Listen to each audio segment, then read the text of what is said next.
Hello. Today is July 27th, and I am eating popcorn.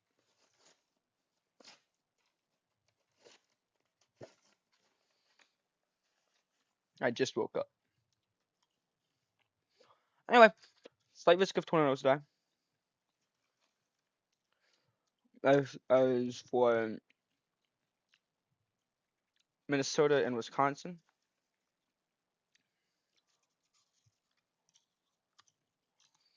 when it comes to the American wind gusts, the biggest threat is Michigan, Wisconsin, Minnesota, and South Dakota. When it comes to the hail threat, biggest threat here is Minnesota, Wisconsin, and South Dakota. There's also a margin risk of severe weather in Mid-Atlantic. Going into that real quick. There is a slight risk of severe thunderstorms this afternoon and evening across parts of the upper Mississippi Valley into the western Great Lakes region. Severe thunderstorms will be possible this afternoon and evening from parts of the upper Mississippi Valley into the western Great Lakes. Marginally severe storms will also be possible in parts of the Northeast Plains, Central Appalachians, Mid-Atlantic, and Eastern North Carolina.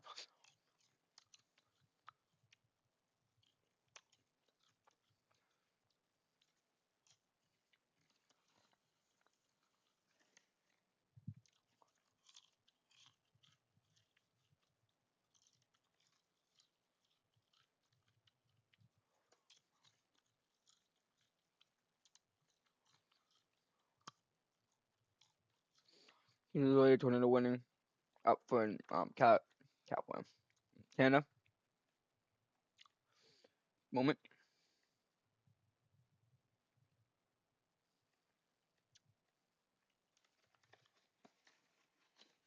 Look at that in a second. I also want to read what we got here. Here's a clean and direct summary. Hours of July 26th, obviously not July 27th.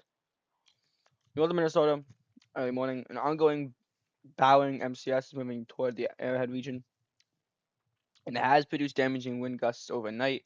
North end is weakening, but stronger cells in the Hibbing may still pose a hail wind risk this morning. Obviously, we never really have a morning threat. Upper Mississippi Valley into the western Great Lakes, main afternoon threat. A convectionally enhanced shortwave is crossing North Dakota and will reach the northern Minnesota this afternoon. A setless cold front will sag into central Minnesota with strong heating and steep mid-lapse rates expected. ML Cape is anywhere from 3,000 to 4,000 joules per kilogram, which is very unstable. By mid-afternoon, a few discrete supercells are likely to form along the front. That's early on, a very large hail and a few tornadoes. In the evening, though, storms may merge into a line/MCS. Damaging winds become the primary threat across southern Minnesota into western Wisconsin.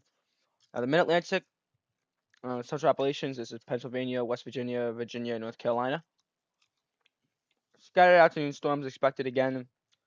Weak mid-level lapse rates and high moisture content limit severe potential. However, isolated damage and wind gusts are possible from stronger cells. In Montana, strong surface heating and deep mixing expected today. Inverted V sounding support dry hybrid storms forming in southwest and central Montana, excuse me. These storms could produce isolated damaging wind gusts and possibly dry lightning concerns for fire weather. Key takeaways: main severe weather focused from central/northern Minnesota to Wisconsin this afternoon and evening. Supercells, large hail tornadoes early, wind damage later. Ongoing AM storms in northern Minnesota, including Hibbing, may still be severe. Low wind threats in the Mid-Atlantic and Montana from isolated storms. What's what we're looking at here, mainly. When it comes to tomorrow, let's get that away real quick. So far, it's only 2%, so something to really concern ourselves over, but there's always a chance. And obviously, the wind and hail threat exists as well.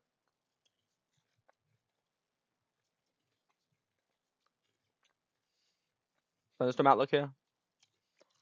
From 12 to 4, most of the storms, the strongest storms up here, not really going yet, but of course, they can't do that. Let me just get that out of the way. As we can see, analysis from 4 to 8. Storms in the Mid-Atlantic are firing, and some storms up in Montana starting to fire. Even storms down in New Mexico starting to fire, and storms in West Virginia, Ohio region are starting to go up. But the main threat still is not going. But now from 8 to 12, that's when we're starting to see most of the storms firing. And storms everywhere else, they ain't going. So, when it comes to the most severe weather threat, you can see what they're talking about, the MCS up there.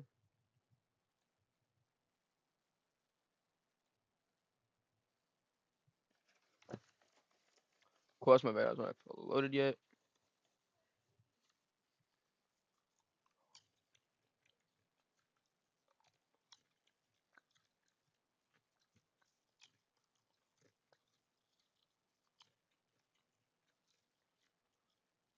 These storms are starting to fire off here about 7 o'clock, that is.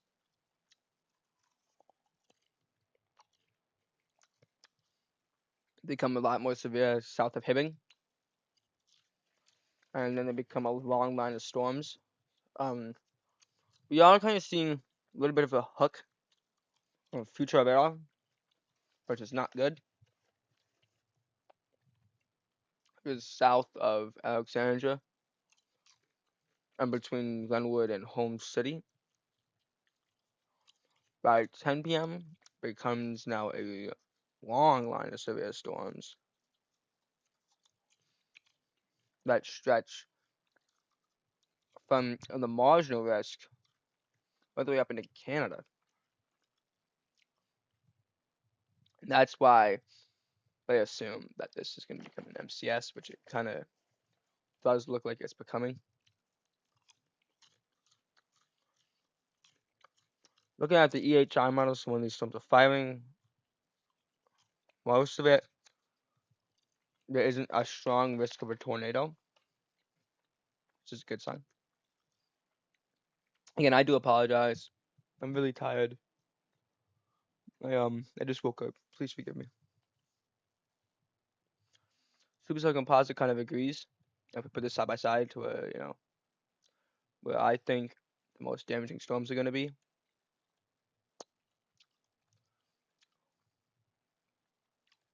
Personally, I think it's going to be.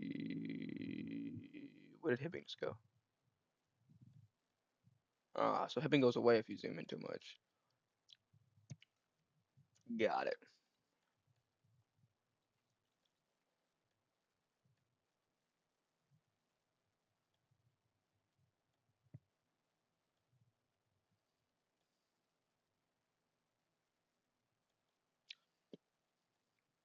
Personally, I'd probably say about right here. Some looks very strong around here. But if you look at some of the levels, the EHI 0 to 1 is not a threat. And EHI 0 to 3 is also not a threat. That's very good. But I'm sure past times say otherwise. If we're looking at the main structure of the supercell, that would be right there.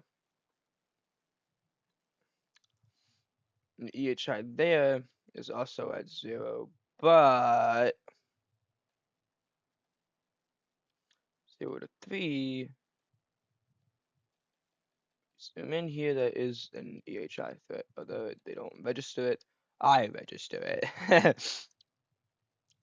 The MU Cape in this region, when storms are firing, is very low, but you can see the surrounding areas, and I'm sure even before these storms fired,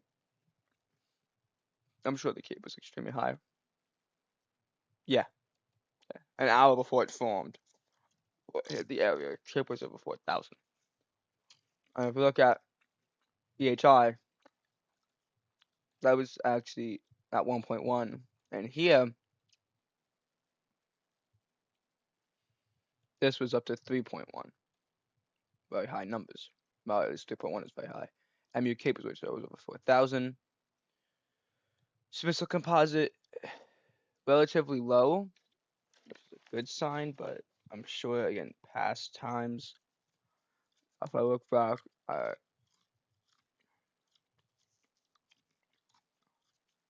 maybe not. Hmm. Interesting.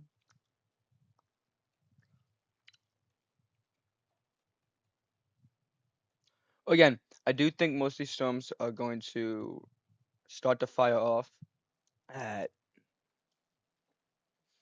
well, 7 p.m. is when the storms are going to initially start to go. So I'll probably be live at around 5 p.m. if a live stream is needed. And I want to address what happened at the other live stream. Was a complete bust, which is a good thing. Let's get that clear. Yes, it might have been boring. Yes, I was on break for most of it. But the good news is, not a lot of storms fired. And that means the severe potential was low. Where these storms are starting to fire, we can see EHI is already up in these regions. Where the worst of the storms are firing, about right here, EHI does exist. That's at 1.1, which means storms can rotate, even at 0 to 3. Still relatively low, but it's high enough. MU Cape, when storms are firing, is definitely high enough for storms to get going. This is very high, mind you. Supercell composite is kind of low, so this may not be a supercell, but you never know. Surface based cape, I'm sure it's a bit lower. It's the same as MU cape. Okay, I'm an idiot. That's okay. Big one here, the STP. This region is at 0.4, but right to the west of it is up to 2.4, which means there's probably some sort of tornado that could form north of Pequot Lakes. And if we look at compost reflectivity here, that is something to watch. Big thing I want to look at now is the MUH. This is the updrafts, what could happen. And unfortunately, this is over Jenkins at 7 p.m. I want to say when it kind of does, no, I'm going to click that. It kind of does correlate with what we were looking at here. The EHI is up to 3.3 and 0 to 1, which is really bad. I can't stress that enough. That is extremely bad. But the 4.7 here too, that's really bad. MU Cape is up to 4,000. This is by a supercell that did form. As of 8 p.m., storms are finally starting to exit the region that might have gotten hit by some sort of tornado. If we look at the MUH now, you see it was not changed. So there is a chance that maybe this wasn't a like an updraft, a severe updraft, but we could still see something over Jenkins, maybe around 6:30 to 8:30. That's what I'm looking at. This time is something that I like, know about. Going north up here, we can see the MUH is also starting to spike in this region, so make sure no one else in this site risk is going. We're gonna have 51 over here. Storms are exiting the region, but the EHI is still existing. If we look back at 7 p.m., the EHI is up there. Um, it's up. Compost reflectivity. So storms aren't really doing much in this region, but they are doing something. And as we can see south of it, like near Emily, basically, something is happening. Looking at the STP, 0.4.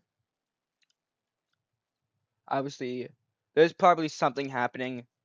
And what I was talking about earlier, I'd say there's probably something happening right north of Pecos Lakes.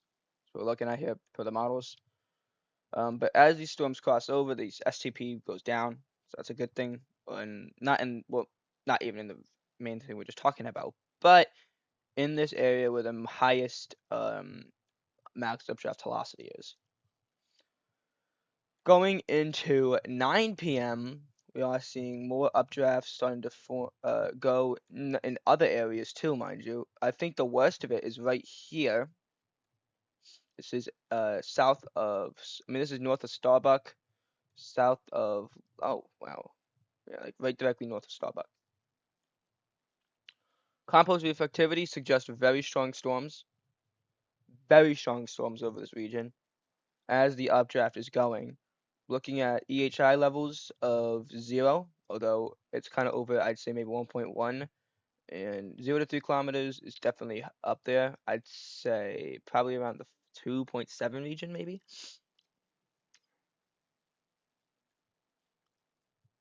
Most unstable cape is 1,000, but again, earlier times probably suggest a lot more risk. I want to go back to 8 p.m. in this region. Huh, interesting. That's fine. Again, this area, it does not fully suggest a tornado happened, but with the MUH being up there, and it only continues to climb in this region as storms start to exit. This is up to 218. It's very high. As of 10 p.m. Storms are getting out of that area. The main storm that probably caused all these updrafts is now right here. But as we can see, we're seeing storms fire off up here, right here, and right here. Those are very strong storms. Probably severe. Um, yeah, gonna be an active day. Probably a nighttime risk too, if I'm being honest with you. But I do think the worst of it's probably gonna be at around 10 p.m. maybe. I mean, 11 p.m. shows very high levels again. But I'm gonna say 10 p.m. I think 10 p.m. is probably the worst time for severe storms. We're not gonna look at the Mid-Atlantic because that is not even in a slight risk of severe weather, although we are getting an SPC update at 12:30. Now, personally, I think there's a small chance that they do increase the tornado risk in certain areas, as these are very strong storms that are firing.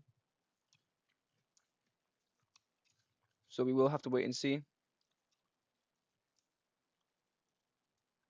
But yeah, I will see everyone later.